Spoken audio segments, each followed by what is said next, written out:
अशा आपले आता आनंदाचे दिवस आहेत, वाईट दिवस संपलेत.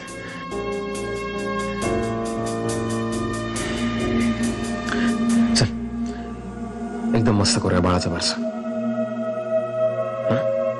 छानसं नाव ठेवूया. काय ठेवूया नाव? जेव्हा तुझी प्रेग्नन्सी कन्फर्म झाली ना अश्विनी, तेव्हाच त्याच क्षणी माझ्या मनात एक नाव उमटलं,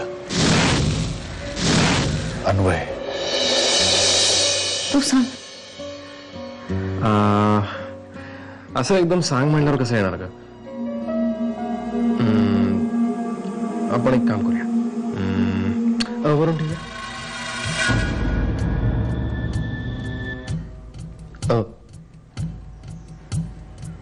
अश्विनीतला.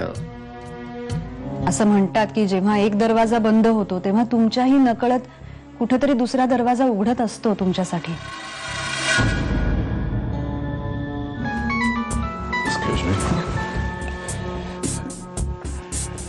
Anyway your carry on. Shubhankar, take care.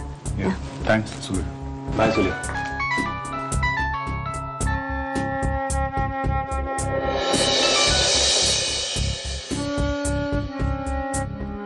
हा अश्विनी बोल. आम्ही उद्या बाळाचं बारसं करतोय घरच्या घरीच.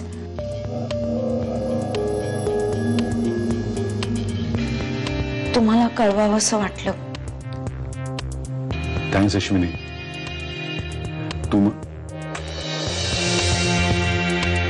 आज फोन आला होता अश्विनीचा. उद्या बाळाचं बारसं करणार आहे ती. काय नशीब आहे बघ मीरा. उद्या माझ्या बाळाचं नाव ठेवलं जाणार आहे आणि मोठ्या उत्साहात, मोठ्या आनंदाने, मोठ्याने सगळ्यांना सांगितलं जाणार आहे.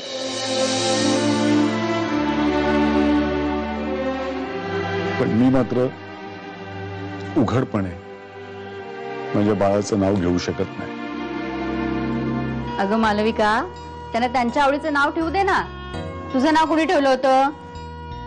माझं नाव ना नक्की बाबांनी ठेवलं सर. हो ना? हो रे बाळा, मालविका अग्निमित्रम या प्रसिद्ध संस्कृत नाटकावरून ठेवलेलं आहे तुझं नाव. माझं आणि दुष्यंतचं नाव ऐकून कोणालाही कळेल की माझे बाबा संस्कृतचे शिक्षक आहेत. म्हणजे आता बाळाचं नाव असं ठेवायला पाहिजे की ज्यातून माझं प्रोफेशन कळेल. अगोबाई, हो का? समीर, कुणी गोविंद घ्या, आणि गोपाळ घ्या. बाई कुणी माधव घ्या, कोणी कन्हैया घ्या, कुणी श्रीधर घ्या, आणि आमचा हा बाळकृष्ण पळण्यात. अश्विनी, आता बाळाच्या कानात नाव सांग, कुरकर आणि पाठीने धक्का मार पाळण्याला. धक्का कशाला? अगं म्हणजे बाळाच्या पाठीवर दुसरं भावंड लवकर होत नाही आणि पाळणा लांबला जातो म्हणून. आम्हाला दुसरं बाळ लगेच हवं.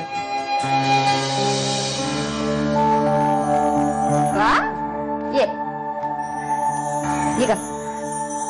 तिने कानात नाव सांगितलं ना की तिच्या पाठीवर बुक्के मारायचे. हा, जा तिकडे जा. काय नाव ठेवायचं पिल्लूचं?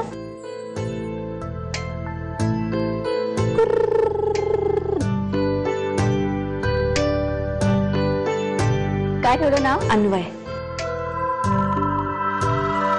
हळूने सांगायचं, मोठ्याने सांगायचं, आणि ते सुद्धा नाव घेऊन. अन्वयच्या रूपाने आल्या आमच्या आयुष्यात सुखांच्या राशी. समीरचं नाव घेते बाळाच्या बारशाच्या दिवशी.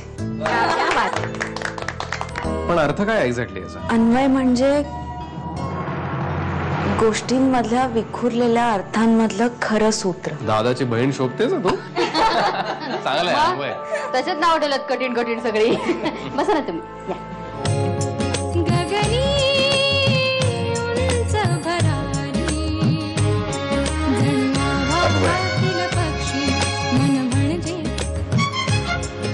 माझ्या मुलाचं नाव